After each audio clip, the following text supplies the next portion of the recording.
I am confident that religious leaders will do their utmost to prevent the world's descent into the abyss of chaos. We already observe such inspiring examples on the global level. The Congress of the Leaders of World and Traditional Religions, the Document of Human Fraternity, the Mecca Declaration, Bahrain Dialogue Forum, the Abrahamic Family House in the United Emirates.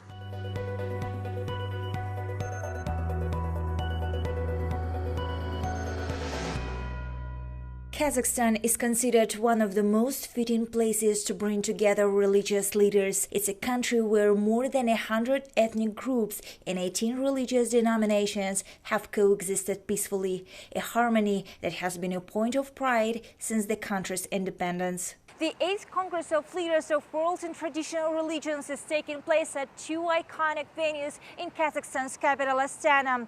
The Palace of Peace and Reconciliation, built specifically for this gathering almost 20 years ago, and the Independence Palace, both standing as symbols of equality, unity, and constructive dialogue for humanity. This year's Congress is centered on synergy for the future, a message seen as vital in today's turbulent world. 100 delegations from 60 countries have gathered here. Leaders of Islam, Christianity, Judaism, and other faiths took part in the plenary session alongside President Tokayev. The key expectation is turning spiritual diplomacy into a force for building peace worldwide.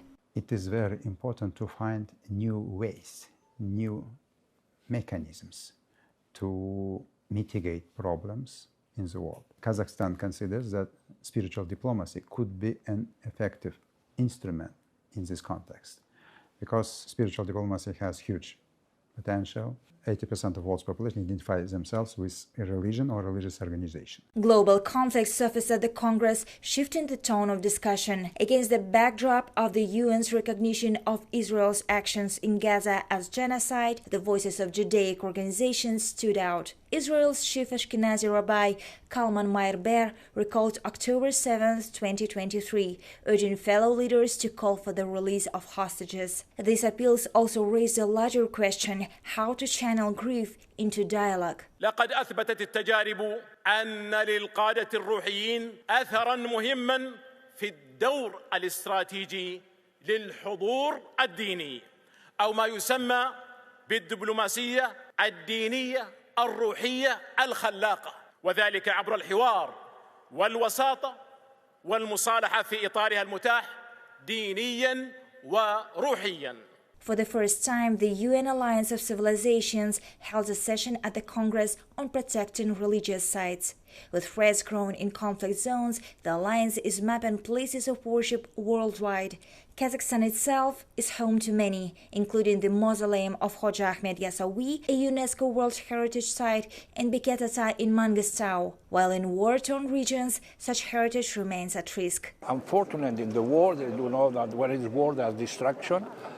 We had some events in the war between Ukraine and Russia, but now we are, of course, in the Middle East. And in the Middle East, unfortunately, we have seen, you know, the tragedy in Gaza, how even Catholic Church, even some mosques has been destroyed, and that it cannot be, you know, acceptable. Alongside these concerns came broader appeals from international leaders. In a video message to the plenary session, UN Secretary-General Antonio Guterres reminded delegates that differences can be a source of strength. A letter from Pope Leo XIV was also read to the participants. So it is a moment of darkness, but where religious leaders can really contribute with solidarity. His Holiness is telling that solidarity is a synergy in action. We work together, especially with the religious impulse. We can send positive messages and make this world better with our common efforts to work together. Over 3 days, the Congress featured bilateral meetings and expert roundtables, with President Tokayev presenting honorary medals to delegation heads. It concluded with the Astana Declaration of Peace, calling for interreligious dialogue and joint action against hate and violence. The 9th Congress is set to take place in Astana in 2028.